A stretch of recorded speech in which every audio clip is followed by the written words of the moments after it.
You're watching ACRRRM Training and Supervision Update, produced by GP Supervision Australia and presented by Dr. Greg Gladman, Dr. Coralie Endine and Isabel Broderick. We would like to begin by acknowledging the traditional custodians of the land on which this recording was produced and pay our respects to their elders, past, present, future, and their families. So welcome to you all. I think over the years, the disproportionate number of supervisors, registrars in the RACGP, ACRRRM has been less prominent on our radar. We're really making efforts, and I think hopefully our three panellists will be able to attest to that, to be as relevant to the ACRRRM College as to the RACGP. So it's always wonderful to have our ACRRRM colleagues. Can I introduce three colleagues? Firstly, Greg Gladman. Greg is the Director of Training with ACRRRM nationally, and he's been in that role since 2017. He works part-time as a GP in Wodonga. Many of you, if not all of you, will know him well. You've certainly got a wealth of experience as a supervisor and medical educator, with particular interest in progression and remediation. Coralie, I've had the great pleasure of working with really closely over the last couple of years, is a medical educator and the National ME Lead for Supervision support with ACRRRM. She's highly qualified and she's a procedural rural generalist with over 20 years of experience based in Stanthorpe and has ASTs in emergency medicine, surgery and ONG. So there you go, impressively qualified, all right, as well as academic health practice. And she, as your National Supervision Support ME, supports your supervision, your professional development and accreditation. And lastly, it's a pleasure to introduce Isabel Broderick. She has been with ACRRRM since 2023 as the Training Engagement Manager with a focus on accreditation, practice support and placements, 10 years of experience in rural GP training and a strong focus on the needs of the community. And I'm going to hand over now to the ACRRRM team. Just wanted to make a few key points. The things we're talking about tonight will be on college-led training and the overview of that, the training time, education program and assessment for registrars, supervisors' key responsibilities and the requirements when hosting a registrar, and resources that we can offer to support you in your practice. So for CPD for this, if your CPD home is ACRRRM, then you can self-report through the My College portal. If your CPD home is RACGP, you can lodge it with RACGP. It just won't be registered for supervisor PD, but it will be for ordinary PD. In the move to college-led training, we've actually just expanded and improved upon the structures that we already had. So we will all know Greg as being the National Director of Training, and it's like a spoken hub in each state. So there's a national body looks after the accreditation standards and policies and everything else. And then below them sits a regional director of training or under Greg. And then in each state, there's medical educators that look after the needs of the registrars. There's cultural educators and cultural mentors out of JCTS. And there's the training officer, or the training TPAs, we call them now, practice support officers. There's also supervisor liaison officers, directly liaise with you guys and support you. And then there's a registrar liaison officer for the registrar as well. There is a crossover and a mesh over between both the supervision and the registrar, but we also try to keep some things a little bit separate so that if there's any issues arise, you have privacy and confidentiality. College-led training has led us to have a national set of training policies in place, national and regional education for registrars. So there is a component of each. There's national and regional support for registrar supervisors, registrar placements, and then that works downwards through fellowship to your own PD if you're a consultant, and then into supervisor professional development and supervisor support. There's national consistent payments and flexible funds pool to support you in that, and national consistent policies and processes involved. And lastly, but not leastly, there's JCTS and the evolving mentorship that's fallen out of that. To remind you what the fellowship streams in ACRRRM look like, we've both got a Commonwealth funded stream and a self-funded stream. AGPT is the Australian General Practice Training, which is you'll be familiar with RACGP. And then we've got the Rural Generalist Training Scheme. And then we've got the self-funded, which is the independent pathway. Over to you, Isabel. Thanks, Coralie. So accreditation. Currently, ACRRRM is reviewing our supervisor and training post standards. Once that review and the changes are actually implemented, all training posts and supervisors will receive an itemised communication So to continue to be an ACRRM accredited training post, so if you're already accredited and you're looking at becoming re-accredited, the ACRRM team will actually notify you 6 months prior to your accreditation dates being due, and then we'll start the re-accreditation process with you. And that is done from a national level and also a regional level as well. We currently accredit for CGT training and advanced specialised training, so your AST as well. When a post is a brand new accreditation, they will be accredited if they meet all of the eligibility as provisionally accredited. And it's usually within the first 12 months of a registrar placement. So once we've received the feedback from a registrar and there are no concerns, your accreditation will move from provisional to full accreditation. We also accredit the principal supervisor and any additional supervisors as well. So changes to dual fellowship entry. So from this year, 2025, applicants will no longer be able to apply for or complete a Commonwealth-funded dual fellowship with ACRRM and RACGP. So all of our registrars have to pick which college they want their funding come from. So that's currently in existence, and usually we get that information from registrars during their placement questionnaire and also from their onboarding as well. Over to you, Greg. For those of you who've been involved in ACRRM training in the past, we did have only a 6-month requirement for community primary care, which usually includes general practice. But after questioning a range of people, in registrars and supervisors and industry and AMC, we felt that as a qualification in general practice, we really needed to increase that. So the board approved a recommendation late last year to increase our requirement for 12 months in community primary care. So in the past, you guys might have had someone just staying for 6 months. Now we can continue it for at least 12 months. There's no requirement that it has to be done in the one location. They can do it in 2 locations. At a push, they can do it in blocks of 3 months. But we'll certainly be encouraging people to do at least 12 months. Historically, most ACRRM registrars have done at least 12 months in general practice anyway, and often 18 months or 2 years. So it shows you what we thought was important in what we're trying to do. Most rural communities are still needing general practice as their primary health advice. Is this 12-month requirement for new registrars commencing in 2025.2 or all those currently in training?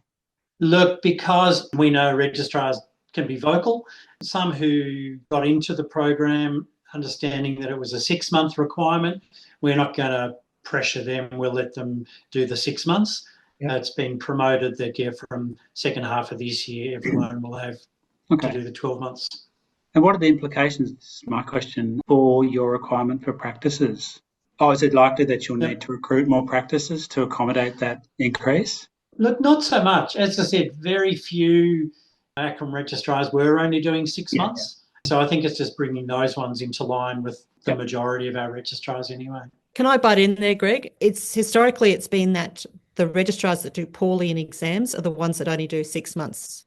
So that's another reason. If you do have a registrar who's really pushy and says, but I was told it was only 6 months, please get in contact with their training team, which will have contacts later on in the presentation. So it's 12 months full-time equivalent as required in community primary care. Education. So we can broadly divide ACRRM education into 2 bits. There's the national program, which all registrars across the country will do, often in their local region.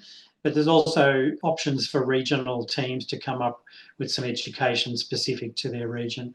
So there's a list here of the types of education that are offered, what's required, so which ones you need as supervisors need to be aware of, and the registrar will be taking time off for that.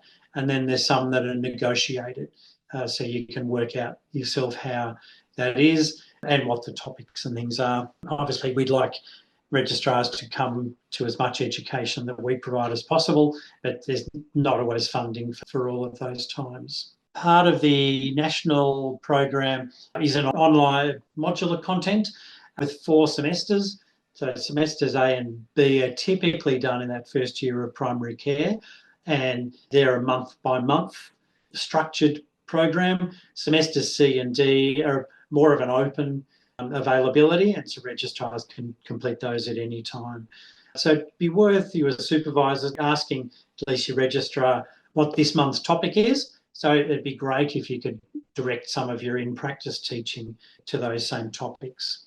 Regional education, as I mentioned, each region has the option to create their own education, and a lot of that is developed from the old RTOs. Different regions have kept the model that had previously been used. I know in WA there's Tuesday night tutorials, so they've continued that same type of thing because the registrars and supervisors are already familiar with that program. But some of the range across the country, some of those topics there, skills workshops, additional practice exam, cultural education days, it's one of the requirements anyway, but there may be additional times in different regions. There's webinars, some regional hub meetings, case discussions, and we'll talk about supervisor involvement shortly. It all does look confusing, and I must say I don't always remember what's on and where it's on. Your registrar should know what their requirements are. All our registrars, as Coralie mentioned, have pretty easy access to a medical educator and their training program advisor. So if the registrar really doesn't know, you can ask them to contact their TPA, or you can contact their TPA to find out what are the dates for my registrar's education. The list of people Coralie mentioned before really just, for me, means that you should have someone that you can go to. There shouldn't be any reason to think, I don't know who to contact. There's a range of people that you can contact to get information about your registrar's education requirements. So we've looked at this far down in college-led trainings. We've done 2.5 years of it. So we've been able to really review what our education is all about and update our education requirements. So we've added in the regional orientation program. There's the cultural education run by the JCTS. That's a compulsory training. And all of our registrars are required to complete REST course, which is run by ACRRRM, and an advanced life support level 2 course that can either be ACRRRM's one or another one. It's important that it has to be ALS 2, not ALS 1. So they all need to be completed generally within training. My personal view is that it should be early on in training, and you people as supervisors would obviously love to know that your registrar has completed REST and ALS 2 either before they get to you or early on in their training with you, so that they do have that confidence in managing some rural emergencies. Can supervisors access the clinical content of the registrar teaching, the online modules I'm thinking? All the modules have got resources and things attached to them, and I think our push was to at least have a list of the resources available. So if supervisors will know the topics. The thing is, because they're online modules, they involve some sort of case discussions and feedback and those sort of things. So it's hard to have additional people involved in the modules, but certainly I think we can get you the list of resources. Is that right, Coralie? That's correct. So you can have a list of resources, but you can't actually work through the modules because it's interactive with the registrar. And it also is a little bit dependent on whether you're an ACRRRM fellow or an RACGP fellow. The difference between the AGPT and the RGTS pathways, I don't know if that's something you will elaborate on or it's best addressed now. I do think that's maybe less familiar to some people. The training requirements are exactly the same, whether somebody's on AGPT, RGTS or IP. RGTS was, the funding was sought for that before college-led training took over. So we had an individual contract with the department for RGTS. Then when AGPT transferred over, there were a few differences in funding. So it's created a range of headaches. I tend to just ignore it and say it's funding someone else's job. But it is messy for our admin teams and for supervisors, I must admit. The good news is we've been pushing with the department to combine them and just have the one program. I just want to jump in if I can. When you look at the pathways, AGPT and RGTS, the requirements are exactly the same. So it's really essentially one pathway, which is ACRRRM to fellowship. Now, the only difference is the funding, and that's what it comes down to. And that's how we differentiate based on whether a registrar is RGTS or whether they're funded, like with the NCP, for example, or whether ACRRM will pay that registrar directly. So it's just the funding stream, and that is essentially the only difference. There's a push to combine them so that there's not the differences. We can sort of merge them. So it should be much easier for supervisors and supervisor support. Any one of us can talk to this, but certainly you'll remember the assessments for ACRRM are the CGT procedural logbook, which is something that supervisors often forget about, mainly because your registrar won't bring this up with you probably, but they do have to get this completed by the end of their training. So it'd be great if you guys could just check in on them every now and then and see how the logbook is going. There are some simple things that they can do in primary care as well as the more complex things that you probably do in a hospital situation. So things like skin excisions and cervical screening, that sort of thing. The case-based discussions are also something that supervisors can help out with. They'll be choosing 12 cases from primary care normally, and out of those 12 cases, the college will choose 6 that they think are suitable. But you can certainly help them both choose the cases, which is the trickiest bit, I think, of the CBD. That seems to be the sticking point, but also to take them through a few case-based discussions with you, different ones, just to help them with the process. There's multi-source feedback, once again, normally done in primary care, from colleagues and from patients. It's an interesting process. I think it's great to sit down with your registrar at the end. The medical educators go through it with them as well, but your insight would be really, really valuable there. MCQs, you remember that time of your life when you did the MCQ exam, felt like high stakes. So they will be stressed when they're going through MCQs.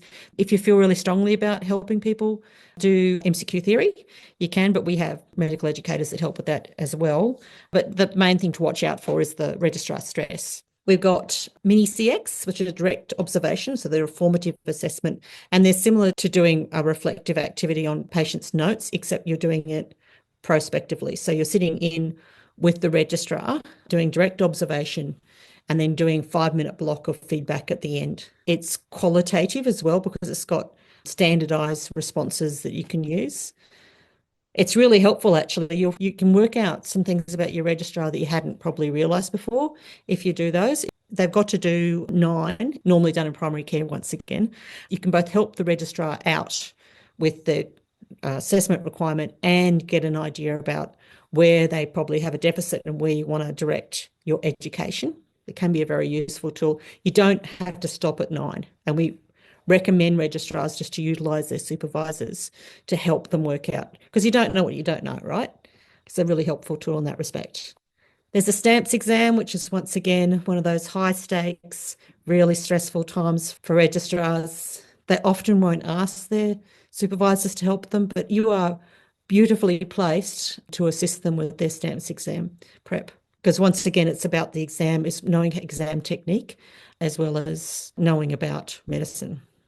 It's also, you remember, if you are ACRRM fellows, it's also about biopsychosocial stuff, not just about what you know about medicine, and putting it in rural context. There will be some ASTs, so population health, remote health, and Aboriginal health can be done in primary care, and you'll be asked if that's the case, so that will be an extension of a year onto their normal time spent in primary care normally, and you're expected to be the primary supervisor in primary care, but the secondary supervisor for the AST. So they might ask you to look at that. It's normally done on a project that's important to the local community, also where you can come in either with an idea about what to do, which is always the difficult question, or helping them out to see how far along the track, if they're staying on track. The real problem there is getting the ethics approval in time. And there's the 6 monthly supervisor reports. It's a formative assessment. I really encourage this tool. Once again, you can use this tool at any time as well as the 6 monthly time. And it is also a really good tool to work out, especially those, it crosses the domains in ACRRM, and it helps you work out especially those people who have personality issues or professionalism issues. And it's really, really important for us to know about those people early, because we can only do remediation if we know about them, right? Supervisors saying we can only do a certain number of mini CEXs. I know that there are some need to be done but some can be a supervisor, and then some need to be from a medical educator. It's 6 from a supervisor, blocks of 3. So 3 with one person, right? So 3 with a primary supervisor, 3 with a secondary supervisor, and 3 with medical educator is the way it's normally done. ACRRMs are very, very flexible, right? And so dependent on where the registrar is, so some registrars are even remote. So we might get a second medical educator to help them out with that second block of 3. But what I'm trying to say is that while, yes, we need 9 in all, you can certainly do more than that, because it helps you direct them into the right line of study that they need to be in. And just an extra push for the supervisor reports. As Coralie said, there's little we can do if it sort of ticks on the supervisor report, and then at the end of the term you say, by the way, they were terrible, I don't want them back. We could have helped along the way. So I know they take time sometimes, but putting any problems down, or even a phone call if you don't want to put things down. But even someone doing really well, deal too much with the registrars that are struggling, and I love to hear about those that are doing really well. So, like lots of colleges, we find people fail assessments, and traditionally, I suppose, kept letting them sit again and again. There's always different issues and reasons that registrars give. There's life factors getting in the way. So we've had registrars sit, particularly stamps, but also MCQ, a number of times. We then find that they then have performance anxiety issues going into it. So before they even get into the stamps, they're terrified and super anxious. So we, as I said, like other colleges, we thought that really enough is enough. What's the chances of being successful on the 7th, 8th, 9th attempt, without even mentioning that it's a lot of money to sit each time. So we now have a 4 attempts policy for any mode of exams. That, again, was passed by the board late last year. So most registrars who are up to number 4 have been made aware of this policy. We have a registrar review panel process that will look at each registrar as they get to this stage, and the registrar has a chance to make a submission to the panel to look at if there are any extenuating circumstances. We don't have a time limit on those like RACGP does, but we do have a 10-year training time cap, and that includes allowances for part-time, for parental and sick leave and additional leave. So we expect all of our registrars to have completed training within a 10-year period. Doesn't mean that you're allowed to take 10 years. We still want to see progression through that time. It's just that I think once you get past 10 years, it's a bit hard educationally to say that what you did 10 years ago is still relevant to your being awarded your fellowship. As it says, there's a transition period. If you've got one of those registrars who is up to number 4, again, please ask them to engage with their medical educator and TPA to get the support that they need. So what to do if you have concerns about registrars? As Coralie said, each region has a training network coordinator who's the head of the team administratively, and a regional director of training. And these are our current regional directors of training in each region. So you can always reach out to them or their medical educator or their training program advisor or your SLO to pass on in concerns about your registrar. Basically, our AGBT and RGTS and, in fact, IP registrars all have the same supervision requirements. So the first 6 months is 100% on site for the first 2 months, and then 80% after that. Second 6 months is 50% for the term. Third and fourth 6 months is 25% for the term. Because you don't get paid for the IP registrars, we are aware that you're doing this work pro bono, but we would ask that all registrars would be treated the same. It's only fair and equitable. You can arrange off-site arrangements, so remote supervision, when the supervisor is not in the practice, but you've got to be contactable and available to the registrar during working hours. Hoping that you all knew that for remote supervision, there's a form to be filled out on ACRRRM. We've just got to do that on a case-by-case basis. So that has to be approved by the RDOT, and you can find that under forms in ACRRRM. And accredited training posts must have a documented supervisor plan. The supervision plan just tells the registrar who they have to contact on what day and what after hours, because, if you've got a person in the first 6 months and they're not supervised, that's a flag. So the first 6 months, your in-practice teaching requirements are 3 hours a week. of at least 1 hour of scheduled uninterrupted formal teaching time. And, you know, that's your traditional sort of, we get all the registrars in and we'll have a lunch together and have our hour-long session. The other 2 hours a week are normally teaching on the run or targeted teaching to a particular registrar who you're trying to assist with one component of their training. The second 6 months is 1.5 hours of teaching, once again with that 1 hour scheduled uninterrupted formal teaching time. And third month is 45 minutes a week and is not required to do that 1 hour of teaching. So once again, we can't ask you to do your unpaid teaching for the IPs, but it makes sense, doesn't it? If you're teaching all the other registrars, they're going to feel left out if you don't invite them in. And it's normally done at a time that's convenient for everyone, that we're not actually seeing patients. So there shouldn't be a reason why you can't invite them in. Teaching plan is available to the registrar. It's that teaching plan.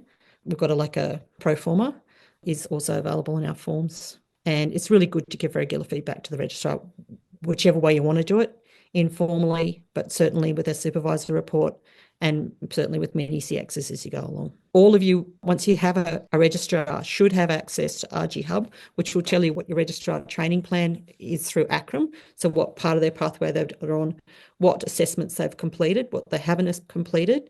And on that, on one side, will be a little button that you press and you can just work through your supervisor report online and just with drop-down boxes. So it's very, very easy to do. And there's a little bit where you have to write in at the bottom, you know, if there's anything that you need to add to the supervisor report, but basically it's just a drop-down box system.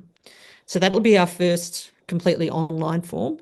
These other ones are print out and you write them in.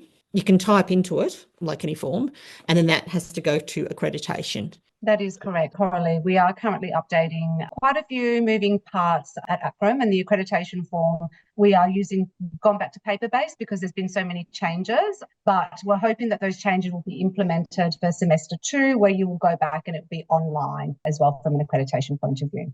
There was a question about accessing partner portals, so I presume that means it's now called RG Hub. It is. So that only happens once a supervisor has a registrar? This is also up for debate too, Greg. Our dearest hope is that once you think you're going to interview a trainee, so we're going to get the trainees to do a ticker box, say it's okay for you to preview their RG Hub so you know what you're entering into. But yes, everyone, once you have a registrar, you will definitely have access to RG Hub. I have to say, though, the reason why I'm mentioning it here is because we haven't had a lot of uptake, especially from the RACGP supervisors for looking at that RG Hub. And I just wanted to make sure that everyone knew it was there. Contact the medical educator for the registrar or contact your SLO and they will take you through it. We'll just get you on the screen and we'll share the screen with you, show you how to access it. So RG Hub is our platform with registrar information on it. So I'm guessing supervisors will see sort of what I see for their registrars. So it shows where a registrar is up to in their training, what requirements they've completed pretty much, so, and what assessments they've completed. RG Hub, yeah, it's not part of the ACRRRM My College login, so it does require a different access. Yes, it does, but you should have been sent all that information out in the pack that we send out. It'll be there right down the bottom in the fine print though. But as I say, reach out. Like the medical educators would love to share this stuff with you and they'd love to take you through handing over a registrar. Just reach out to them. So the other thing I wanted to point out to you was that GPSA offers a really, really practical and good one-stop shop for supervisor support in the terms of podcasts, webinars, and just resources that you can download and really exciting new and different ways of looking at supervision. So supervisor PD, we are happy as a college to recognise PD completed by supervisors regardless of what college the PD was undertaken in. All you've got to do is lodge it with our CPD people. So once you go onto the ACRRRM website, there's a button up the top right-hand side, CPD, that if you have to hand log it in for supervisor, because it'll be automatically recognised as PD, right, as well as supervisor PD, but you have to specifically ask for it to go into supervisor PD if it's not one of our supervisor PD modules. We're happy to help you with that process too. So if at any time, reach out to our SLOs and we can help you. There's 8 modules that we have: orientation to fellowship training supervisors. Non-members can also access these modules. That includes information about supervisor role, clinical supervision, education supervision, mentoring support, registrars and difficulties, and face-to-face workshops and webinars. And we are doing a lot more face-to-face workshops and webinars this year. So this is what your login looks like when you log into ACRRM. See across on the right-hand side, it says create an account. So those people who are not ACRRM members can still create an account. It will just not be able to get you into everything, right?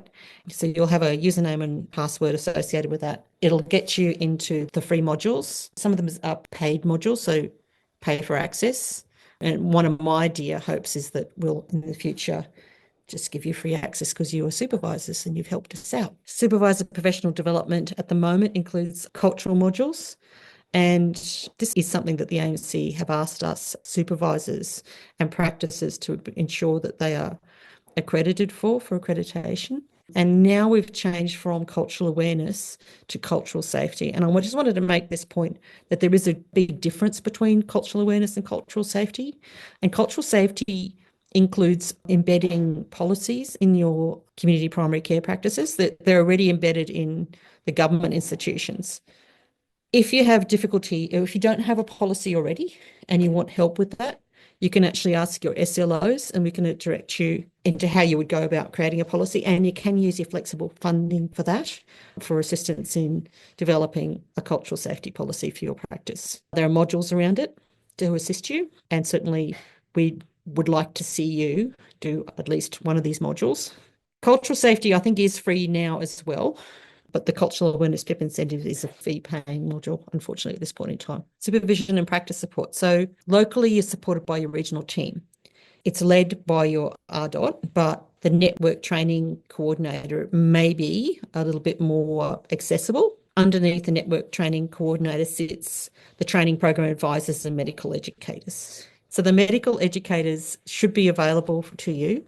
I think you should take advantage of them for handover and help take you through the RG Hub if you're not used to it. The training program advisors are like for everyday things like, gee, is my training registrar actually eligible to take this time off?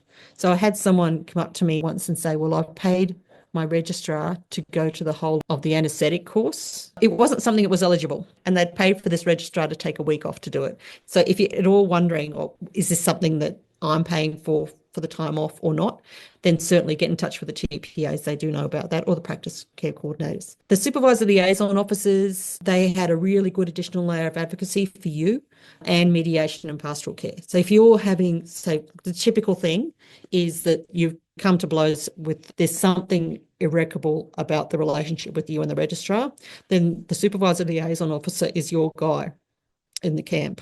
So you would contact that person, we'd sit down and have a conversation about what we can do to remediate, like what plan we can put together to remediate the registrar. The supervisor liaison officer is on your side. The registrar themselves has a registrar liaison officer, so we're separating those two things out. RACGP forms a large component of the mediation plan, especially under the new NCTER agreement, which I like to call the Nectar agreement. I guess the other thing they're really useful for is helping you through the forms, or if you have any issues with getting funding.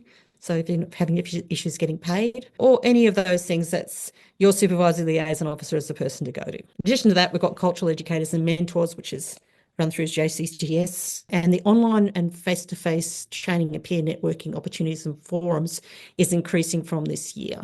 Well, basically, we are offering, well, we do at least 3 offerings for face-to-face training now every year regionally, and then there'll be a national one as well. Absolutely. The Supervisor Summit that we're all getting very excited about, and that is just a National Supervisor Workshop Summit where we are looking at hosting this event. It's the first time that we've run or delivered anything like this. We're tentatively looking at around August, and at this point it looks like it's going to be possibly in Sydney. Yeah, and we're following that's a day-long thing. We're following that the following day with the ALS too, or that's our plan anyway, for those people who need to do their ALS.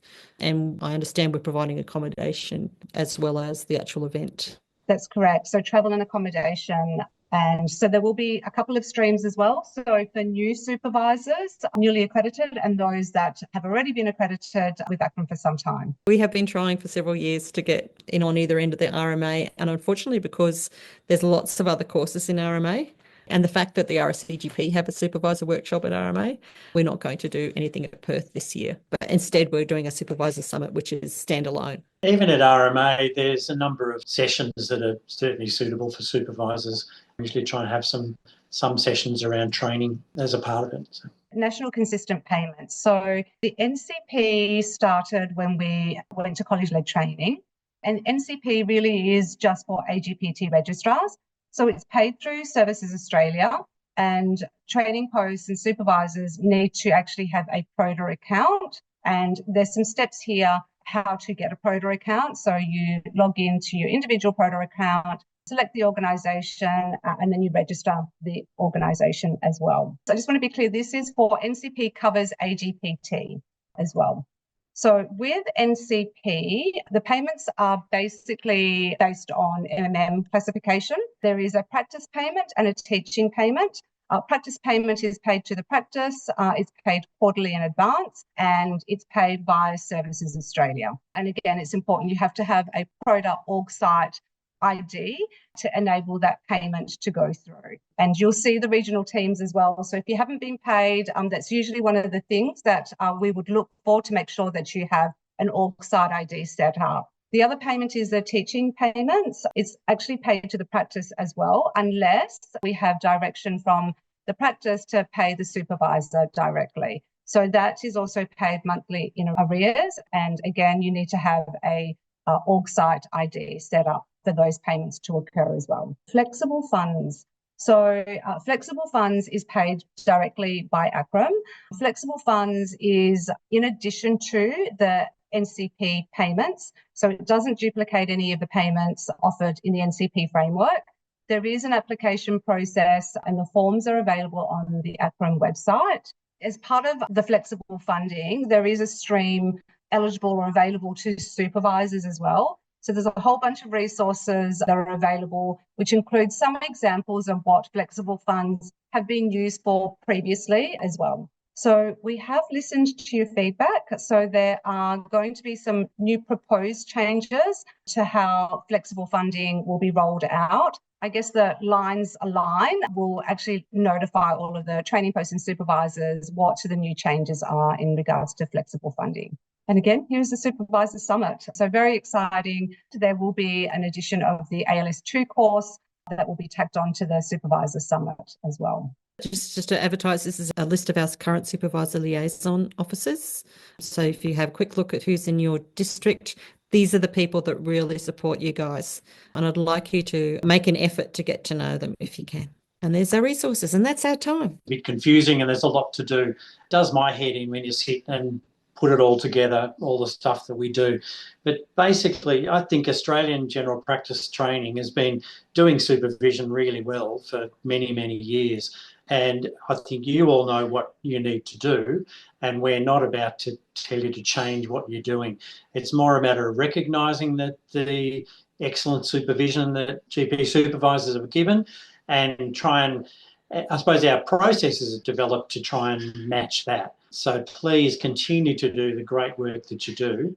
And so long as you've got one or two contacts within ACRRRM that you can check on what the requirements and things are. What are the requirements for the ACRRRM supervisors for professional development? So at the moment, there is only an encouragement. There will probably be a move towards making that mandatory, only really for the modules will be for the initial supervisors that are coming on. So the new supervisors or new practices that are looking to be accredited, their major supervisor or their primary supervisor. The rest of it really is you put together what you think you need to learn. We believe that only you know what you really need to know, and we would like to support you in doing that. So we're happy to accept any supervisor PD. It just remember that at the moment, the only thing that goes automatically onto your supervisor PD is those modules. You just have to submit the other ones. We do have lots of resources that I know many of you access, but if you haven't availed yourselves of some of those, including the live and recorded webinars, an encouragement to do that. It's been great to be able to host this session for you as ACRRRM supervisors and to get the core people to talk to this. So thank you very much. It's been great. Thank you. Bye-bye. Thanks for watching. We'd love your feedback. Please comment or subscribe to our YouTube channel for updates on new videos. If you'd like to ask a question or suggest a topic, you can contact us via our website at gpsa.org.au. GP Supervision Australia is supported by funding from the Australian Government under the Australian General Practice Training Program.